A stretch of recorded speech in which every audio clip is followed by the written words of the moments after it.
سورۃ الروم کی آیت نمبر 43 میں الحمدللہ وکفی وسلام علی عبادہ الذین اصطفی خصوصا علی سید الرسل وخاتم الانبیاء وعلى آلہ واصحابہ الاتقیاء اما بعد فاعوذ باللہ من الشیطان الرجیم بسم اللہ الرحمن الرحیم فأقم وجهك للدين القيم من قبل أن يأتي يوم لا مرد له من الله يومئذ يصدعون من كفر فعليه كفره ومن عمل صالحا فلأنفسهم يمهدون ليجزي الذين آمنوا وعملوا الصالحات من فضله إنه لا يحب الكافرين فأقم وجهك للدين القيم سو تو قائم رکھ اپنے چہرے کو مضبوط دین کے لیے من قبل ان یأتی یوم پہلے اس سے کہ وہ دن آ جائے لا مرد له من اللہ جس کو کوئی واپس نہیں کر سکتا اللہ کی طرف یومئذ یصدعون اس دن لوگ جدا جدا ہوں گے من کفر فعلیہ کفر جس نے کفر کیا سو اس کے کفر کا وبال اسی پہ ہوگا ومن عمل صالحا اور جس نے اچھے اعمال اختیار کیے فلأنفسہم یمہدون وہ اپنے ہی آپ کے لیے تیاری کر رہے ہیں لیجزی الذین آمنوا وعملوا الصالحات تاکہ بدلہ دے اللہ رب العالمین ان لوگوں کو جنہوں نے ایمان قبول کیا اور اچھے اعمال اختیار کیے من فضلہ اپنے فضل سے انہ لا یحب الکافرین یقیناً حقیقت یہ ہے کہ وہ کافروں کو پسند نہیں کرتا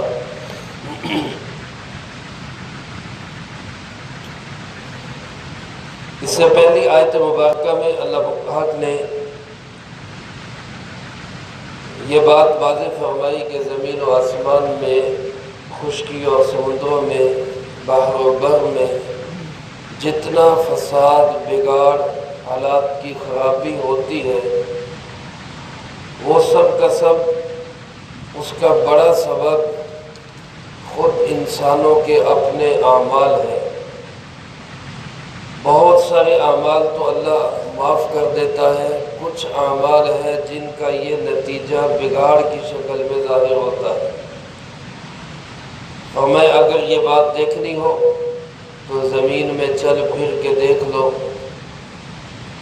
تم سے پہلے لوگوں کا انجام کیا ہوا پہلی قوموں کو جن کے خیالات جن کے نظریات اور جن کے اعمال تمہاری طرح تھے ان کا انجام کیا ہوا جب یہ بات واضح ہو گئی ثابت ہو گئی کہ خشکی اور سمندروں کا فضاؤں کا اور لوگوں کا بگاڑ خود لوگوں کے اپنے اعمال کی وجہ سے ہے تو اللہ پاک ارشاد فرماتے ہیں کہ اے مخاطب اے قرآن پڑھنے اور سننے والے اب تیرا کام یہ ہے کہ فَأَقِمْ وَجْهَكَ لِلدِّينِ الْقَيِّمِ تو اپنے آپ کو قائم کر اس مضبوط دین پر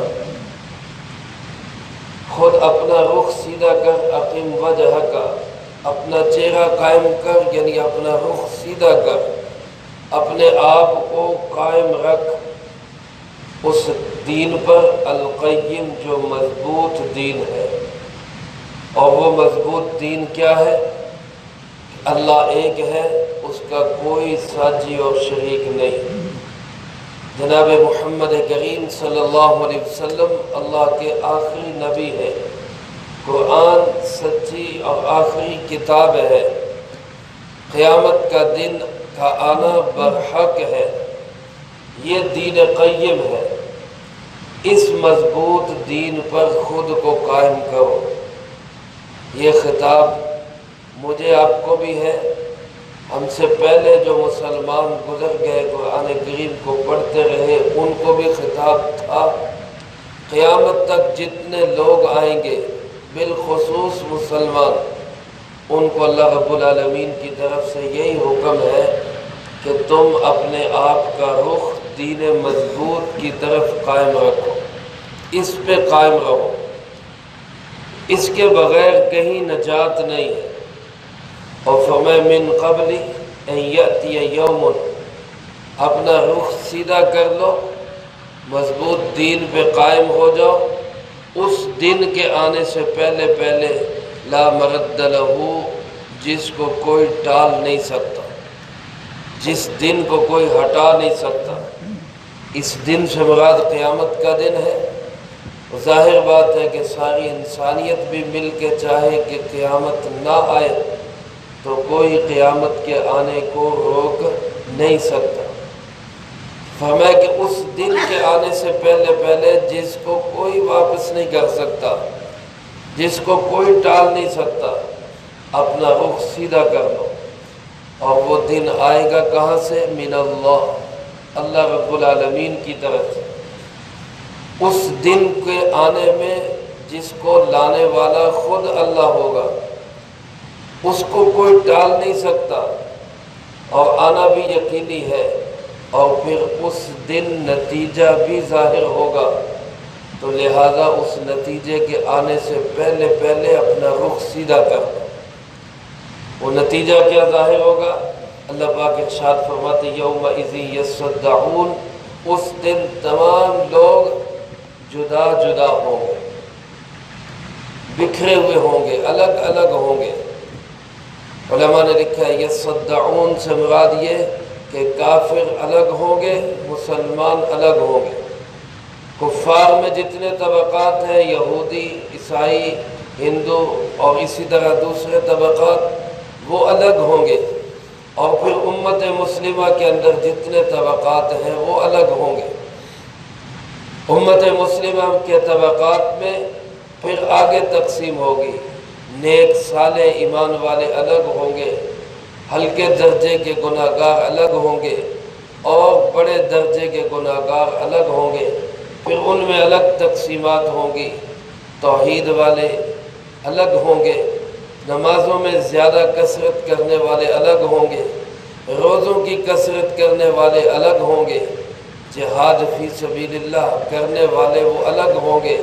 اسی طرح گناہگاروں کے اندر چور، لٹیرے، ڈاکو، بدماش، زانی، شرابی الگ الگ ہوں گے۔ یہ سب تقسیمات ہوں گی۔ جیسے دنیا کے اندر ہر انسان کی کوشش ہوتی کہ وہ اپنے جیسے لوگوں کے ساتھ ملتا جلتا ہے، جو جس کیٹیگری کا ہوتا ہے وہ اپنے جیسے انسانوں کے ساتھ اٹھنا بیٹھنا رکھتا ہے۔ دنیا میں ایک انسان اگر وہ شعبے کے لحاظ سے وکیل ہے تو اس کی کوشش ہوتی ہے میں زیادہ تر وکیلوں میں ہی بیٹھوں۔ کوئی ڈاکٹر ہے تو وہ ڈاکٹروں میں ہی اٹھنے بیٹھنے کی کوشش کرتا ہے۔ کوئی مولوی ہے تو اس کی کوشش ہوتی ہے میرا زیادہ اٹھنا بیٹھنا مولویوں کے ساتھ ہی ہو۔ اسی طرح کوئی آدمی جس بھی شعبے سے تعلق رکھتا ہے وہ کوشش کرتا ہے کہ میرا تعلق زیادہ تر اسی شعبے کے ساتھ رہے۔ قیامت کے دن بھی اللہ رب العالمین اسی طرح انسانوں کو الگ الگ تقسیم کرے۔ تو فرمایا کہ اس دن کے آنے سے پہلے پہلے اپنا رخ سیدھا کر دو۔ حضرت شاہ صاحب رحمۃ اللہ علیہ فرماتے ہیں، حضرت مولانا شبیر احمد عثمانی رحمۃ اللہ علیہ نے اس کو تفسیر عثمانی میں نقل کیا کہ یومئذ یصدعون سے مراد قیامت کے دن کا الگ الگ ہونا نہیں، بلکہ دنیا کے فیصلے اللہ کی طرف سے جب دنیا کے اندر فیصلے آئیں گے تو دنیا میں ہی اللہ پاک انسانوں کو الگ الگ کر دے، اور اس میں اللہ پاک واضح طور پہ دکھا دیں گے کہ من کفر فعلیہ کفر، جو کفر کرے گا تو اس کے کفر کا وبال اسی پہ پڑے گا۔ چنانچہ یہ آیات مبارکہ مکی دور میں نازل ہوئی، اور پھر مدنی دور کے ابتدا میں ہی جب بدر کا معرکہ ہوا تو اللہ رب العالمین نے مسلمانوں کو اور کافروں کو الگ الگ کر کے دکھا دیا۔ بدر کے کنویں کے اندر 70 بڑے بڑے کافر مرے ہوئے پڑے، ابو جہل سمیت، اور جناب نبی کریم صلی اللہ علیہ وسلم اس کنویں کی منڈیر پہ کھڑے ان سے خطاب کرتے ہوئے فرما رہے، هل وجدتم ما وعد ربکم حقا، تمہارے رب نے تم سے جو وعدہ کیا تھا وہ سچ ہوا کہ نہیں ہوا؟ ہم نے تو دیکھ لیا کہ وہ سچ ہوا، ہم سے فتح اور نصرت اور کامیابی کا وعدہ کیا گیا تھا، وہ سچ ہو گیا، تم سے ذلت و رسوائی اور عذاب کا وعدہ کیا گیا، تو کیا تمہارے ساتھ بھی سچ ہو گیا کہ نہیں ہو؟ تو گویا اللہ نے اسی دن، بدر کے دن ہی، دنیا کے اندر جب عذاب آیا تو کفار الگ ہو گئے اور مسلمان الگ ہو گئے۔ اللہ پاک ارشاد فرماتے ہیں کہ اس دن کے آنے سے پہلے پہلے، جس دن کا آنا یعنی وہ دنیا کے اندر ہو یا آخرت کے اندر ہو، اپنے آپ کو الگ کر لو، دین پہ قائم ہو جاؤ، مضبوط دین پہ آ جاؤ، ورنہ جو کفر کا راستہ اختیار کرے گا وہ کسی کا نقصان نہیں کر رہا، اس کے کفر کا وبال خود اس کی اپنی ذات پہ پڑے گا۔ اور دوسری طرف ومن عامل صالحا، جس نے اچھے اعمال اختیار کیے تو فَلِأَنفُسِهِمْ يَمْهَدُونَ، اس کا فائدہ بھی کس کو ہوگا؟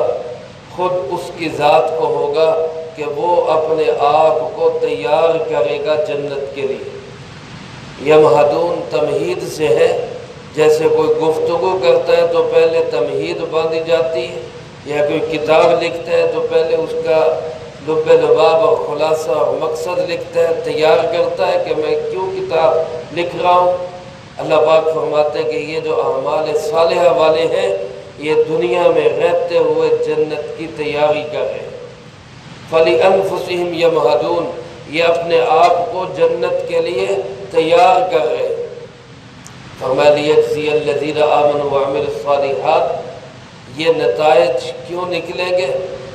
الگ الگ کیوں ہوں گے؟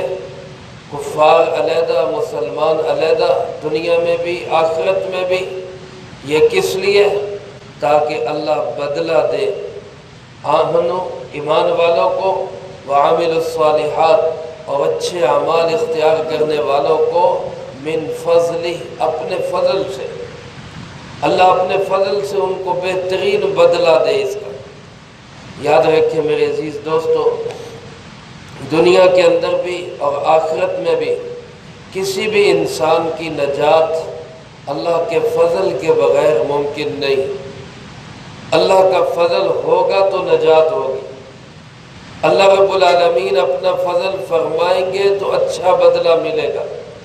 یعنی کوئی انسان اپنے اعمال پہ گمنڈ اور ناز نہیں کر سکتا کہ میرے عمل اس قابل ہیں کہ مجھے اچھا بدلہ دیا جائے، کیونکہ ہمارے جتنے بھی اچھے سے اچھے اعمال ہوں، جتنی اللہ کی شان ہے، اللہ کی شان کے لائق تو ہو ہی نہیں سکتے۔ کون کہہ سکتا ہے کہ میں نے اللہ کا حق ادا کر دیا؟ اللہ کا حق تو بڑے بڑے دعویٰ نہیں کر سکتے کہ ہم نے حق ادا کر دیا۔ اور جہاں پہ دن رات اللہ کی عبادت میں مشغول لوگ بھی آخر میں یہی کہتے ہیں کہ ما عبدناک حق عبادتک، اے اللہ جیسے تیری عبادت کا حق تھا وہ ہم ادا نہیں کر سکے، تو ہم کس بات کی مولی ہیں؟ ہم کیا کہہ سکتے ہیں کہ ہم نے حق ادا کر دیا؟ اس لیے کبھی بھی انسان کو اپنے اعمال پہ گھمنڈ نہیں ہونا چاہیے، ناز اور فخر اور غرور نہیں ہونا چاہیے، بلکہ اللہ پاک نے قرآن کریم میں جا بجا یہی حقیقت واضح کی ہے کہ قیامت کے دن جس کو بھی نجات ملے گی اللہ کے فضل سے ہی نجات ملے گی۔ چنانچہ روایات میں آتا ہے آپ صلی اللہ علیہ وسلم نے ارشاد فرمایا کسی بندے کو بھی اللہ کے فضل کے بغیر نجات نہیں ملے گی۔ اللہ پاک فرماتے ہیں ہم ایمان والوں کو، اعمال صالحہ والوں کو اچھا بدلہ دیں گے اپنے فضل و کرم سے، کیونکہ اگر وہ عدل اور انصاف پہ آ جائے، اگر وہ پورا تولنے پہ آ جائے تو پھر ہم کس کھاتے میں ہیں؟ ہم تو کہیں نہیں ہیں، ہمارے تو ایک عمل بھی اس لائق نہیں ہے کہ اللہ کے دربار کے اندر پیش کیا جا سکے۔ اس لیے وہ قیامت کے دن عدل و انصاف بھی کرے گا، اپنا فضل بھی کرے گا۔ فضل جن پہ ہوگا ان کی نجات ہو جائے گی۔ اللہ ہم سب پہ اپنا فضل فرمائے۔ اسی کو کسی نے یوں کہا نا کہ عدل کرے تے تھر تھر کمن اچیاں شانہ والے ہو، فضل کرے تے بخش جامن میں ورگے منہ کالے ہو۔ اگر اللہ پاک عدل و انصاف پہ آ جائے تو پھر تو بڑی بڑی شانیں رکھنے والے بھی وہ بھی تھر تھر کانپیں گے۔ وہاں کوئی عدل و انصاف پہ پورا نہیں اتر سکے گا الا ماشاء اللہ۔ اور جب وہ اپنا فضل کرے گا، اپنی رحمت کرے گا تو پھر بڑے بڑے گناہ گاروں کو معاف کر کے ان کے ایمان کی بدولت وہ جنت کے اندر پہنچا دے۔ تو معلوم ہوا کہ اصل چیز اللہ کا فضل ہے۔ جب یہ بات ثابت ہوئی تو دل میں یہ بات آئے گی کہ جب سب اللہ کے فضل سے ہی ہونا ہے تو پھر اعمال کا کیا فائدہ؟ جب ہونے ہی سارے بیڑے پار ہی اللہ کے فضل سے ہونے ہیں تو پھر دنیا میں یہ گوڈے گٹے رگڑنے کا کیا فائدہ ہے؟ اعمال کا کیا فائدہ؟ اللہ اپنا فضل فرما دے وہ کسی گناہ گار پہ فرما دے، اور نہ کرے تو کسی نمازی پہ نہ کرے۔ تو جب اس کے فضل پہ فیصلے ہونے ہیں تو پھر اعمال کا مقصد یاد رکھیں۔ حضرت عبداللہ ابن مسعود رضی اللہ تعالیٰ عنہ فرماتے ہیں کہ جنت کے اندر جو داخلہ ہوگا، انٹری جو ہوگی جنت کے اندر، یہ تو ہوگی اللہ کے فضل سے، اس کے بغیر نہیں ہو سکتی۔ لیکن جنت میں جو بلند درجات ملیں گے وہ انسان کو اپنے اعمال کی بدولت ملے گے۔ جس نے جتنے اچھے عمل کیے ہوں گے اس کو اتنا اچھا اور اونچا مقام ملے گا۔ حدیث پاک میں آتا ہے رسول اللہ صلی اللہ علیہ وسلم نے ارشاد فرمایا کہ جنت کے 100 درجات ہیں، اور فرمایا سب سے اعلیٰ درجہ جنت کا وہ جنت الفردوس ہے، جس کو اللہ نے ان لوگوں کے لیے تیار کیا ہے جو اپنی زندگیاں دین کے لیے وقف کر دیتے ہیں، اللہ کے دین کی جد و جہد اور جہاد فی سبیل اللہ کے لیے اپنے آپ کو لگا دیتے ہیں۔ ان کے لیے اللہ نے وہ تیار کر رکھا ہے، اور فرمایا جب بھی اللہ سے سوال کرو تو جنت الفردوس کا سوال کرو۔ تو ایک عام درجے کی جنت وہ تو انسان کو مل ہی جائے گی، اللہ کے فضل سے مل جائے گی، لیکن اعلیٰ درجے کی جنت اور بلند مقام یہ انسان کو جو ملے گا یہ اپنے اعمال کی بدولت ملے گا۔ اس لیے اعمال بھی بیکار نہیں۔ اور دوسری بات یہ کہ فضل اور کرم اور رحم بھی اسی پہ ہوتا ہے جو اس کا متمنی ہو، جو اس کو طلب کرے، جو اس کو چاہے، جو کم از کم حاضری تو لگوائے۔ تو ایک بچہ سکول میں جاتا ہی نہیں، ایگزامینیشن ہال میں پہنچتا ہی نہیں، امتحان دینے کے لیے حاضری نہیں لگاتا، اور وہ اس آس اور امید پہ بیٹھا ہے کہ جی ممتحن اور چیک کرنے والے وہ مجھے پاسنگ مارکس میں ہی پاس کر دیں، وہ کم سے کم نمبر دے کے مجھے پاس کر دیں۔ وہ کیسے دے دے؟ تیری حاضری نہیں لگی۔ وہ کیسے تیرے اوپر ترس کھا لے؟ وہ کیسے تجھ پہ رحم کر لے؟ تو جب وہ بچہ ہال میں جائے گا، حاضری لگائے گا، کلاس میں بیٹھے گا، وہ وہاں پہ موجود ہوگا، تو پھر تو توقع کی جا سکتی ہے کہ کوئی ممتحن اس پہ ترس کھا کے کہ چلو یار اس کو 40 نمبر دے دو، یہ پاس ہی ہو جائے، پاس ہونے والے نمبر ہی اس کو دے دو۔ لیکن جب وہ گئے ہی نہیں تو پھر اس پہ کون رحم و کرم کرے؟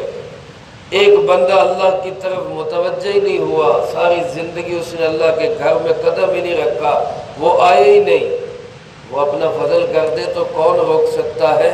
لیکن اس کا فضل بھی انہی پہ ہوگا جو اس کے فضل کو طلب تو کریں گے۔ حاضری تو لگوائیں گے، اس کے دربار میں پہنچے گو تو صحیح۔ اس لیے اعمال بھی بیکار نہیں ہے، اعمال ضروری ہے۔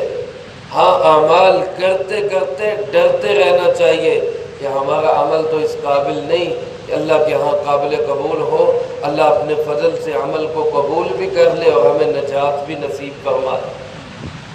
ہمیں یہ بات یاد رکھو، دل دماغ میں بٹھا لو، پکی بات ہے، حقیقت ہے کہ لا یحب الکافرین، کافر اللہ کو اچھے نہیں لگتے، کافروں کو اللہ پسند نہیں کرتے۔